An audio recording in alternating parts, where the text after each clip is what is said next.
Om Shanti, Om Shanti, Om Shanti.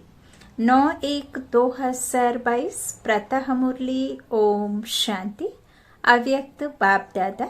Revise है 21/12/89 मधुबन। त्रिदेव रचयिता द्वारा वरदानों की प्राप्ति। आज त्रिदेव रचयिता अपनी साकारी और आकारी रचना को देख रहे हैं। दोनों रचना अति प्रिय हैं, इसलिए रचता रचना को देख हर्षित होते हैं। रचता बाप अपनी रचना अर्थात अपने बच्चों को देख हर्षित होते हैं। रचना सदा यह खुशी के गीत गाती है कि वाह रचता, और रचता सदा यह गीत गाते हैं, वाह मेरी रचना। रचना प्रिय है, जो प्रिय होता है उसको सदा सब कुछ देकर संपन्न बनाते हैं। तो बाप ने हर एक श्रेष्ठ रचना को विशेष तीनों संबंध से कितना संपन्न बनाया है। बाप के संबंध से दाता बन ज्ञान खजाने से संपन्न बनाया। शिक्षक रूप से भाग्य विधाता बन अनेक जन्मों के लिए भाग्यवान बनाया। सतगुरु के रूप में वरदाता बन वरदानों से झोली भर देते। यह है अविनाशी स्नेह व प्यार। प्यार की विशेषता यही है, जिससे प्यार होता है उसकी कमी अच्छी नहीं लगेगी। कमी को कमाल के रूप में परिवर्तन करेंगे। बाप को बच्चों की कमी सदा कमाल के रूप में परिवर्तन करने का सदा शुभ संकल्प रहता है। जब हम किसी से प्यार करते हैं तो वो हमारी कमियों को क्या करते हैं, नज़रअंदाज करते हैं, हर तरीके से हमें सहन करते हैं। उनको हमारी कमी भी बहुत अच्छी लगती है।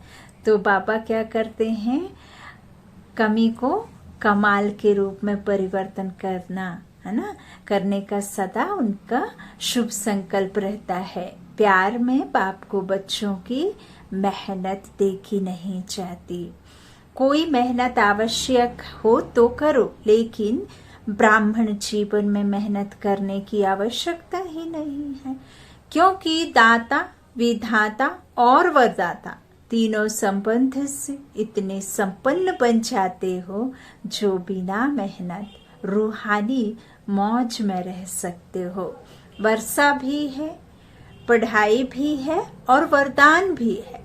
जिसको तीनों रूपों से प्राप्ति हो, ऐसे सर्व प्राप्ति वाली आत्मा को मेहनत करने की क्या आवश्यकता है। कभी वर्षे के रूप में व बाप को दाता के रूप में याद करो तो रूहानी अधिकारीपन का नशा होगा। शिक्षक के रूप में याद करो तो गॉडली स्टूडेंट अर्थात भगवान के स्टूडेंट हैं। इस भाग्य का नशा रहेगा।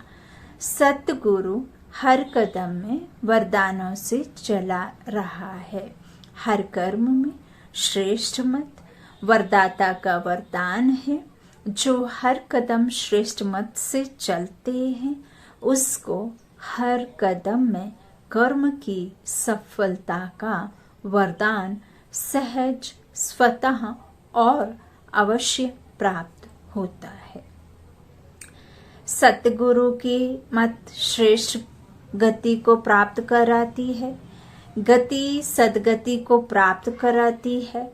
श्रेष्ठ मत और श्रेष्ठ गति अपने स्वीट होम अर्थात गति और स्वीट राज्य अर्थात सदगति, इसको तो प्राप्त करते ही हो, लेकिन ब्राह्मण आत्माओं को और विशेष गति प्राप्त होती है। वह है इस समय भी श्रेष्ठ मत के श्रेष्ठ कर्म का प्रत्यक्ष फल अर्थात सफलता। यह श्रेष्ठ गति सिर्फ संगम युग पर ही आप ब्राह्मणों को प्राप्त है, इसलिए कहते हैं जैसी मत वैसी गत। वो लोग तो समझते हैं मरने के बाद गति मिलेगी, इसलिए अंतमति सो गति कहते हैं। लेकिन आप ब्राह्मण आत्माओं के लिए इस अंतिम मर्जीवा जन्म में हर कर्म की सफलता का फल अर्थात गति प्राप्त होने का वरदान मिला हुआ है। वर्तमान और भविष्य सदा गति सदगति है ही है। भविष्य की इंतजार में नहीं रहते हो। संगम युग की प्राप्ति का यही महत्व है।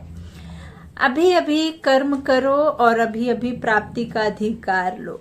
इसको कहते हैं एक हाथ से दो, दूसरे हाथ से लो। कभी मिल जाएगा व भविष्य में मिल जाएगा, यह दिलासे का सौदा नहीं है, परंतु बाबा कहते तुरंत दान महापुण्य ऐसी प्राप्ति है। इसको कहते हैं झटपट का सौदा। भक्ति में इंतजार करते रहो, मिल जाएगा मिल जाएगा, मिल जाएगा। भक्ति में है कभी और बाप कहते हैं अभी लो। है ना कितना ज्ञान और भक्ति में अंतर। आदि स्थापना में भी आपकी प्रसिद्धता थी कि यहाँ साक्षात्कार झटपट होता है और होता भी था, तो आदि से झटपट का सौदा हुआ।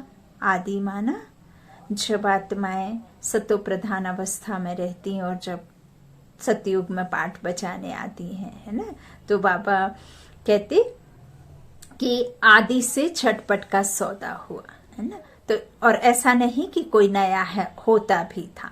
इसको कहते हैं रचता का रचना से सच्चा प्यार। बच्चों का बाप के साथ सच्चा प्यार। सारे कल्प में ऐसा प्यारा कोई हो नहीं सकता, कितने भी नामी ग्रामी प्यारे हों, लेकिन यह है अविनाशी प्यार और अविनाशी प्राप्ति। कोई एक जन्म के लिए नहीं, अल्पकाल के लिए नहीं, बल्कि आधा कल्प अर्थात 21 जन्म का हो, 21 पीढ़ी का हो, है ना। तो ऐसा प्यारा कोई हो नहीं सकता, हो ही नहीं सकता, क्योंकि देखिए वो इसके बदले कुछ चाहते भी नहीं। वो तो अभोक्ता है ना, आपका कोई स्थूल धन चाहिए ना, आपका कोई कहते हैं ना चरणों की धूल। तो बाबा कहते हैं मेरे तो चरण है ही नहीं, तुम बच्चे तो मेरे सर के ताज हो। अब चरण हो तो चरणों की धूल, बच्चों को थोड़े ना चरणों की धूल देते, बच्चों को तो मस्तक मणि बनाकर डबल सरताज दिया और उसके बदले कुछ भी नहीं। ना ही महलों में आकर के बैठना, ना आराम करना, ना उधर भोजन करना, है ना। वो तो निर्वाण धाम शांति धाम में आराम से जाकर के बैठ जाते हैं, है ना। तो बाबा कहते हैं इस तरह से कोई हो ही नहीं सकता। इसलिए बाप को बच्चों की मेहनत पर रहम आता है।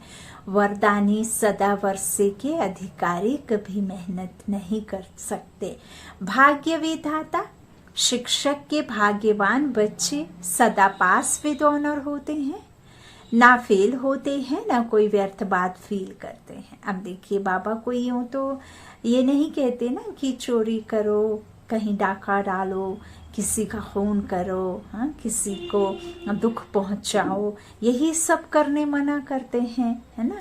ये जो 5 विकार हैं उनसे आपको दूर रहना। आत्मा इन 5 विकारों को टच ना करे। बाबा को ऐसा तो नहीं है कि आप इन विकारों में नहीं जाएंगे तो जीवित नहीं रहेंगे, रह सकते हैं ना। तो बाबा तो आपसे क्या मांग रहे हैं? गलत जो आपके संस्कार हैं, जो रावण राज्य के संस्कार हैं, वही तो आपसे अवगुण मांग रहे हैं, तो उनका दान करना।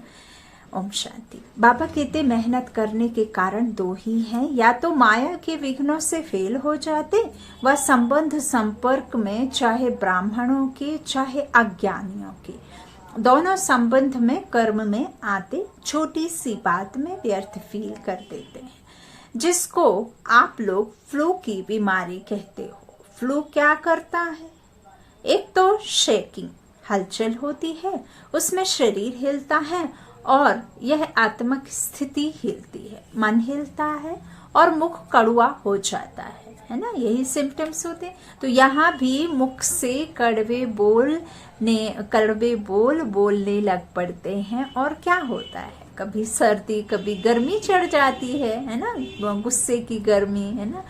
तो इस तरह कभी कूल से रहते हैं, कभी हाई टेम्पर हो जाते हो। बाबा कहते इस तरह से कभी सर्दी कभी गर्मी चढ़ जाती। यहाँ भी जब फीलिंग आती है तो अंदर जोश आता है ना, पढ़ाई का भी हो, चाहे गुस्से का हो या किसका भी, तो गर्मी चढ़ती है। इसने यह क्यों कहा, यह क्यों किया, यह जोश है। अनुभवी हो ना, अनुभवी तो हो ना।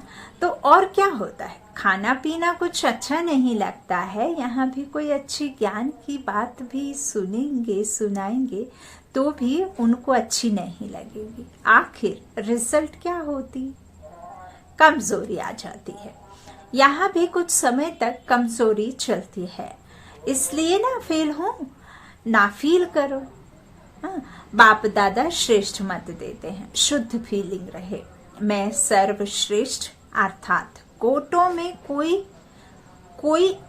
मैं भी कोई आत्मा हूँ, है ना। बाबा ने लिखा कि अर्थात कोटों में कोई आत्मा हूँ। मैं देव आत्मा, महान आत्मा, ब्राह्मण आत्मा, विशेष पाठधारी आत्मा हूँ ना। बाबा ने कितने सारे स्वमान दिए हैं। आप स्वमान में टिके रहेंगे तो आपके मान सदा साथ रहेगा, है ना। स्वमान से ही मान सम्मान मिलता है। तो इस तरह बाबा ने आज बोला, कोटों में कोई, हम आत्माओं को बाबा ने चुना, जिसे दुनिया दर दर भटक रही है, ढूंढ रही है, पुकार रही है, दुख से कराह रही है, जो सुख के लिए परेशान है और मंदिर मस्जिद के दर्शन करके दर दर ठोकरें खा रही है, पैसा आदि खर्च कर रहे हैं, जब कर रहे हैं तब कर रहे हैं। यहाँ तो वो ही हमें ढूंढ करके देखिए, कोटों में कोई में भी कोई विशेष आत्मा चुना। इतनी करोड़ों आत्माओं में से कुछ एक बच्चे बाबा ने चुने, तो कितना ना भाग्यशाली हम आत्माएं हैं, है ना। जन्म से ले कराने वाली भाग्यशाली आत्मा। तो इस तरह बाबा कहते इस तरह से शुद्ध फीलिंग में रहो, है ना। तो बाबा कहते हैं इस शुद्ध फीलिंग में रहेंगे। जहाँ शुद्ध फीलिंग होगी वहाँ शुद्ध फीलिंग नहीं हो सकती। तो फ्लू की बीमारी से अर्थात मेहनत से बच जाएंगे और सदा स्वयं को ऐसा अनुभव करेंगे कि हम वरदानों से पल रहे हैं। बाबा की छत्र छाया में सदा हम महसूस करने वाली आत्माएं हैं। वो सर्वशक्तिमान पिता हमें सदा अपने सानिध्य में रखता है ना। उसकी ही पालना में तो पल रहे हैं। तो बाबा कहते वरदानों से आगे उड़ रहे हैं, वरदानों से सेवा में सफलता पा रहे हैं। ऐसे थोड़ी कि आपकी है ज्ञान तो आप बांट रहे, बाबा का ज्ञान है, निमित्त चुना है, निमित्त बनाया है तो ज्ञान दे पा रहे हैं। बाबा निमित्त नहीं चुनते तो ये ज्ञान आप किसी को दे ही नहीं पाते, है ना। वो मेहनत अच्छी लगती है, वह मेहनत की आदत पक्की हो गई है। मेहनत अच्छी लगती व मौज में रहना अच्छा लगता है ना। कोई को मेहनत के काम बगैर और कोई काम अच्छा नहीं लगता है। उनको कुर्सी पर आराम से बिठाएंगे तो भी कहेंगे हमको मेहनत का काम दो, है ना। कई ऐसे होते। तो यह तो आत्मा की मेहनत है और आत्मा 63 जन्म मेहनत कर थक गई है ना। दर दर भटक करके घिस गई है। तो 63 जन्म ढूंढते रहे ना, किसको, ईश्वर को, भगवान को, वो सिख माशूक को। हम सब आशिक सिख माशूक के, है ना।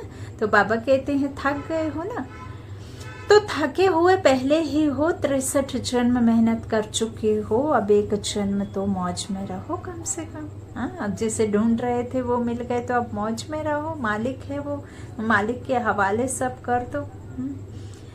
मालिक को चिंता होनी चाहिए, है ना, हमें क्यों हो। तो इस तरह मौज में रहो। 21 जन्म तो भविष्य की बात है, लेकिन यह एक जन्म विशेष है। मेहनत और मौज दोनों का अनुभव कर सकते हो। भविष्य में तो वहाँ यह सब बातें भूल जाएंगी। मजा तो अभी है। दूसरे मेहनत कर रहे हैं, आप मौज में हो। अच्छा, टीचर्स ने भक्ति की है, कितने जन्म की है। यह बाबा कहते इस जन्म में तो नहीं की है ना। आपकी भक्ति पहले जन्म में पूरी हो गई है। कब से भक्ति शुरू की, किसके साथ शुरू की? ब्रह्मा बाप के साथ साथ आपने भी भक्ति की है। कौन से मंदिर में की? तो भक्ति की भी आदि आत्माएं हो और ज्ञान मार्ग की भी आदि आत्माएं हो। आदि की भक्ति में अव्यभिचारी भक्ति होने के कारण भक्ति का आनंद सुख उस समय के प्रमाण कम नहीं हुआ। वह सुख और आनंद भी अपने स्थान पर श्रेष्ठ रहा। भक्त माला में आप हो। जब भक्ति आपने शुरू की तो भक्त माला में नहीं हो। डबल फॉरनर्स भक्त माला में थे, भक्त बने या भक्त माला में थे, है ना क्वेश्चंस। तो अभी सब सोच रहे हैं कि हम थे व नहीं थे। विजय माला में भी थे, भक्त माला में भी थे। पुजारी तो बने लेकिन भक्त माला में थे। भक्त माला अलग है। आप तो ज्ञानी सो भक्त बने, ज्ञानी सो भक्त बने, वह है ही भक्त, सिर्फ भक्त, है ना। तो भक्त माला और ज्ञानियों की माला में अंतर है। ज्ञानियों की माला है विजय माला, और जो सिर्फ भक्त हैं ऐसे नौधा भक्त जो भक्ति के बिना और बात सुनना ही नहीं चाहते, भक्ति को ही श्रेष्ठ समझते हैं। और यह तो जानते नहीं हैं कि भक्ति करना माना किसी को याद करना, और किसी को याद करना माना उसे यथार्थ तो समझना है ना कि वो कौन है जिसे आप याद कर रहे हैं। क्या हम मंदिर में विराजमान मूर्तियों में ही उनको ही याद करते? तो मंदिर के विराजमान मूर्तियों में तो जो एक मंदिर में कृष्ण है, दूसरे मंदिर में जाएंगे तो छवि अलग रहेगी, रंग रूप अलग बना देंगे, उनके वस्त्र अलग पहना देंगे, तो क्या अलग अलग कृष्ण हो सकते हैं? अलग अलग फेस का एक ही कृष्ण कैसे हो सकता है? और सबसे बड़ी भूल तो ये है कि कृष्ण तो सतयुग में है ना। वो तो अभी यहाँ है ही नहीं, कल्प बाद ही वो तो सतयुग में ही प्रिंस बनाते और वही लक्ष्मी नारायण बनते। अब उसे तो भगवान कह ना सके। मूर्तियों में जो भी हैं अष्टभुजाधारी देवी देवियाँ जो भी हैं, तो वो सब तो परमपिता परमात्मा ने आपको क्लियर कर ही दिया है कि वो कौन है। अष्ट शक्तियाँ अलंकारी जो होते हैं वो तो सतयुग में देवी देवता होते, तो यहाँ तो वो हो ना सके। अब बाबा कहते हैं इस तरह से भक्ति जो नौदा हैं, तो नौदा भक्त हैं और आप हैं नौदा ज्ञानी हो ना। बाबा ने इतना कहा कि भक्ति का जो भक्ति जरूर की, लेकिन बाबा कहते हैं भक्त माला में नहीं कहेंगे, क्योंकि भक्ति का पाठ बचाने के बाद आप सबको ज्ञान में आना है ना। तो भक्त माला अलग है और ज्ञान माला अलग है। बाबा कहते हैं वह नौधा भक्त हैं और आप नौधा ज्ञानी हो। आत्मा में संस्कारों का अंतर है। भक्त माना सदा मंगता के संस्कार होंगे, है ना। भक्ति में सिर्फ और सिर्फ मांगते हैं। मंदिर में जाकर के क्या करते हैं कि मेरा ये काम ठीक हो जाए, वो काम ठीक हो जाए, मेरी बीमारी ठीक हो जाए, मेरे बाल बच्चे नौकरी पर चढ़ जाएं, मेरे ऐसा हो जाए, कोई बिगड़े ना, कार्य ना बिगड़े, शादी विवाह हो जाए, यही सब सिर्फ और सिर्फ मांगते हैं। लेकिन ज्ञान में आकर के उस परमात्मा को जान करके, उस जानी जाननहार को, वो वर्षे का जो वर्षा देने वाला वरदाता विधाता है, उसको हम जान करके उसके वर्षे के हकदार आत्माएं हम बनते हैं, है ना। तो हमें फिर ज्ञान में आकर मांगते नहीं हैं, क्योंकि हम तो है ही हकदार, है ना। वारिस कौन होते हैं? स्वतः ही उनका धन अपने में। तो जो भी परमात्मा का है वो सब बच्चों के लिए है ना। तो इतना फर्क है। बाबा कहते भक्ति है लेकिन शक्ति नहीं है ना। ज्ञान में तो आपको मिलता ही है। बाबा कहते मंगता के संस्कार होंगे। मैं नीच हूँ बाप ऊंचा है, यह संस्कार होंगे। वह रॉयल भिखारी हैं और आप आत्माओं में अधिकारीपन के संस्कार हैं। इसलिए परिचय मिलते ही अधिकारी बन गए। समझा? भक्तों को भी कोई जगह दो ना, दोनों में आप कहीं आएंगे क्या ना। तो बाबा कहते हैं उन्हों का भी आधा कल्प है और आपका भी आधा कल्प है। उन्हों को भी गायन माला में आना ही है। यह भी ड्रामा है, इसमें किसी का कोई दोष नहीं है। बाबा कहते हैं जो जैसा जिसका पार्ट है वो बिल्कुल एक्यूरेट है। जिसको भी जो पार्ट मिला है, किसी एक आत्मा का पार्ट दूसरे से मिल ही नहीं सकता। तो यह भी बाबा कहते हैं ड्रामा में नूंद है, और यह हुआ सो हो रहा है और आगे भी होगा, है ना। तो इसमें बाबा कहते हैं आधा आधा कल्प है। तो उन्हों को भी गायन माला में आना ही है। फिर भी दुनिया वालों से तो अच्छे हैं और तरफ तो बुद्धि नहीं है, है ना। बाबा कहते हैं इस तरह बाप की तरफ ही है, शुद्ध तो रहते हैं, है ना। पवित्रता का फल मिलता है गायन योग्य होने का। आपकी पूजा होगी, उन्हों की पूजा नहीं होती। सिर्फ स्टैच्यू बना के रखते हैं गायन के लिए। मीरा का कभी मंदिर नहीं होगा, देवताएं मिसल मीरा की पूजा नहीं होती। सिर्फ गायन है कि वो कृष्ण की दीवानी थी, है ना। तो अभी लास्ट जन्म में चाहे किसी को भी पूज ले, धरनी को भी पूजें तो वृक्ष को भी पूजें, लेकिन नियम प्रमाण उन्हों का सिर्फ गायन होता है, पूजन नहीं। आप पूज्य बनते हो तो आप पूजनीय आत्माएं हो। यह नशा सदा स्मृति में रखो। पूज्य आत्मा कभी कोई अपवित्र संकल्प को टच भी नहीं कर सकती है। ऐसे पूज्य बने हो। अच्छा, चारों ओर के वर्षे के अधिकारी आत्माओं को सदा पढ़ाई में पास विद ऑनर्स होने वाले, सदा वरदानों द्वारा वरदानी बन औरों को भी वरदानी बनाने वाले ऐसे बाप, शिक्षक और सतगुरु के प्यारे, सदा रूहानी मौज में रहने वाली श्रेष्ठ आत्माओं को बाप दादा का याद, प्यार और नमस्ते।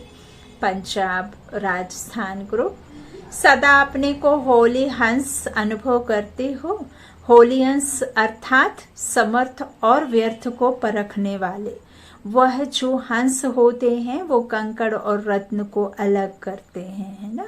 तो मोती और पत्थर को अलग करते हैं। लेकिन आप होली हंस किसको परखने वाले हो? समर्थ क्या है और व्यर्थ क्या है, शुद्ध क्या है और अशुद्ध क्या है। जैसे हंस कभी कंकड़ को चुग नहीं सकता, अलग करके रख देगा, छोड़ देगा, ग्रहण नहीं करेगा। ऐसे आप होली हंस व्यर्थ को छोड़ देते हो और समर्थ संकल्प को धारण करते हो। श्रेष्ठ संकल्प, है ना। बाबा कहते हैं अगर व्यर्थ आ भी जाए तो धारण नहीं करेंगे। व्यर्थ को अगर धारण किया तो होली हंस नहीं कहेंगे। वह तो बगला धारण करता है ना। तो व्यर्थ तो बहुत सुना, बोला, किया, लेकिन उसका परिणाम क्या हुआ? हाँ, गंवाया, सब कुछ गंवा दिया ना। तन भी गंवा दिया। देवताओं के तन देखो और अभी के तन देखो, क्या है, कितना अंतर है। जवान से भी वे अच्छे हैं। तो तन भी गंवाया, मन का सुख शांति भी गंवाया, धन भी गंवाया। आपके पास कितना धन था, अथाह धन कहाँ गया? व्यर्थ में गंवा दिया। अभी जमा कर रहे हो या गंवा रहे हो। होली हंस गंवाने वाला नहीं, जमा करने वाला। अभी 21 जन्म तन भी अच्छा मिलेगा और मन भी सदा खुश रहने वाला होगा। धन तो ऐसे होगा जैसे अभी मिट्टी है। अभी मिट्टी का भी मूल्य हो गया है, लेकिन वहां रत्नों से तो खेलेंगे। रत्नों के मकान की सजावट होगी। तो कितना जमा कर रहे हो? जिसके पास जमा होता है उसको खुशी होती है। अगर जमा नहीं होता तो दिल छोटी होती है कि स्टॉक में या आपके फ्यूचर के लिए कुछ जमा नहीं रहता, बैंक अकाउंट बैंक बैलेंस नहीं रहता, कुछ राशन नहीं आपके घर में, अगर महीने भर का नहीं, 1 दिन का 2 दिन का, तो कितना दिल छोटी रहती है ना। तो जमा होता है तो दिल बड़ी होती है। अभी कितनी बड़ी दिल हो गई है। तो हर कदम में जमा का खाता बढ़ता जाता है। या कभी कभी जमा करते हो, हाँ? अपना चार्ट अच्छी तरह से देखा है। ऐसा समय पर भी कभी कभी व्यर्थ तो नहीं चला जाता। अभी तो समय की वैल्यू का पता पड़ गया है ना। संगम का 1 सेकंड कितना बड़ा है, कहने में तो आएगा 1-2 सेकंड ही तो हो गया, लेकिन 1 सेकंड कितना बड़ा है यह याद रहे तो 1 सेकंड भी नहीं गवाएंगे। सेकंड गवाना माना वर्ष गवाना। संगम के 1 सेकंड का इतना महत्व है। तो जमा करने वाले हैं, गंवाने वाले नहीं, क्योंकि या तो होगा गंवाना या तो होगा कमाना। सारे कल्प में कमाई करने का समय अभी ही है, इसीलिए इस संगम युग को धर्मायु कमायु श्रेष्ठ जो संगम युग कहा गया है ना पूरे कल्प में। तो होली हंस अर्थात स्वप्न में भी संकल्प में भी कभी व्यर्थ गवाएंगे नहीं। होली अर्थात सदा पवित्रता की शक्ति से अपवित्रता को सेकंड में भगाने वाले, ना केवल अपने लिए बल्कि औरों के लिए भी, क्योंकि सारे विश्व को परिवर्तन करना है ना, कोई एक जगह को या खुद को नहीं या परिवार को नहीं, विश्व को परिवर्तन। तो स्व परिवर्तन विश्व परिवर्तन। पवित्रता की शक्ति कितनी महान है यह तो जानते हो ना, है ना।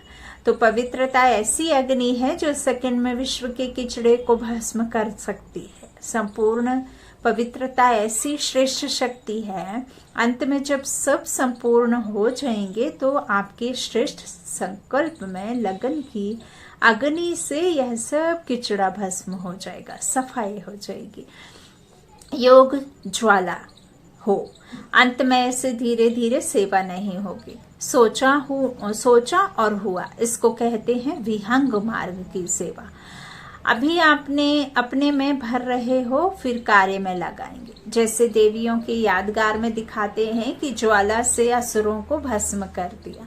असुर नहीं लेकिन आसुरी शक्तियों को खत्म कर दिया। यहाँ किसी बाहुबल से नहीं लड़ना, किसी कटार से, तलवार से, शस्त्रों से नहीं, बल्कि यहाँ आत्मा की आत्मा से लड़ाई है और अवगुणों पर जीत, विकारों पर जीत, है ना। तो आत्मा की आत्मा से लड़ाई है। तो पापा कहते इस तरह से किसका जो भस्म करना है, याद से, यादगार में दिखाते ना, तो ज्वाला से असुरों को भस्म कर दिया। तो असुर नहीं लेकिन आसुरी शक्तियों को खत्म कर दिया। अब रावण कोई ऐसा थोड़ी है कि 10 शीश वाला होगा, उसके तो अवगुण हैं रावण के, तो वो खत्म करने, तो असुर नहीं बाबा कहते हैं। तो यह किस समय का यादगार है? अभी का है ना। तो ऐसे ज्वालामुखी बनो। आप नहीं बनेंगे तो कौन बनेगा? तो अभी ज्वालामुखी बना, आसुरी संस्कार, आसुरी स्वभाव, सब कुछ भस्म करो। अपने तो कर लिए हैं ना, या अपने भी या कर रहे हो। आज पंजाब वाले निर्भय तो बन गए, डरने वाले तो नहीं होना। ज्वालामुखी हो, डरना क्यों?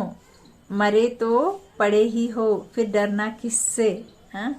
और राजस्थान को तो राज्य अधिकार कभी भूलना नहीं चाहिए। राज्य भूले करके राजस्थान की रेती तो याद नहीं आ जाती। हाँ, तो वहाँ रेत बहुत होती है ना। तो सदा नए राज्य की स्मृति रहे। सभी निर्भय ज्वालामुखी बन प्रकृति और आत्माओं की अंदर जो तमोगुण है उससे भस्म करने वाले बनो। यह बहुत बड़ा काम है, स्पीड से करेंगे तब पूरा होगा। अभी तो व्यक्तियों को ही संदेश नहीं पहुंचा है, प्रकृति की तो बात पीछे है। तो स्पीड तेज करो,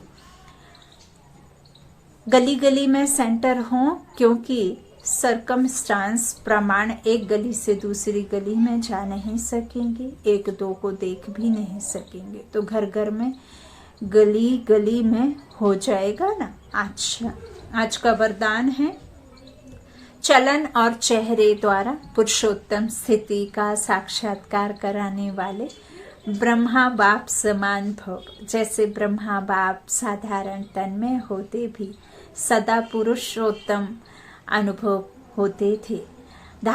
साधारण में पुरुषोत्तम की झलक देखी, ऐसे फॉलो फादर करो। कर्म भल साधारण हो लेकिन स्थिति महान हो, चेहरे पर श्रेष्ठ जीवन का प्रभाव हो। जैसे लौकिक रीति में कई बच्चों की चलन और चेहरा बाप समान होता है, यहाँ चेहरे की बात नहीं लेकिन चलन की चित्र है। यहाँ चरित्र का चित्रण है, यहाँ ये शरीर रूपी रंग रूप का चित्रण नहीं है ना। तो हर चलन से बाप का अनुभव हो, ब्रह्मा बाप समान पुरुषोत्तम स्थिति हो, तब कहेंगे बाप समान। आज का स्लोगन है, जो एक रस स्थिति के श्रेष्ठ आसन पर स्थित रहता है वही सच्चा तपस्वी है।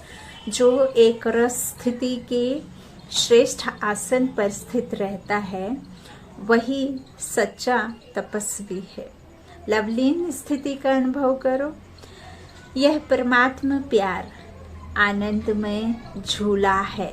इस सुखदायी झूले में सदा झूलते रहो। परमात्मा प्यार में लवलीन रहो तो कभी कोई परिस्थिति व माया की हलचल आ नहीं सकती। यह जो परमात्मा प्यार है वह आनंदमय झूला है, अतीन्द्रिय सुखदायी झूला। इस सुखदायी झूले में सदा झूलते रहो, अनुभव करते रहो कि मैं परमात्मा प्यार में पलने वाली आनंदमयी झूला झूलने वाली आत्मा हूँ। तो परमात्मा प्यार में लवलीन रहो तो कोई भी परिस्थिति ना, कोई भी समस्या, कोई भी मुश्किल, कोई भी माया की हलचल आ नहीं सकती। ओम शांति, ओम शांति, ओम शांति।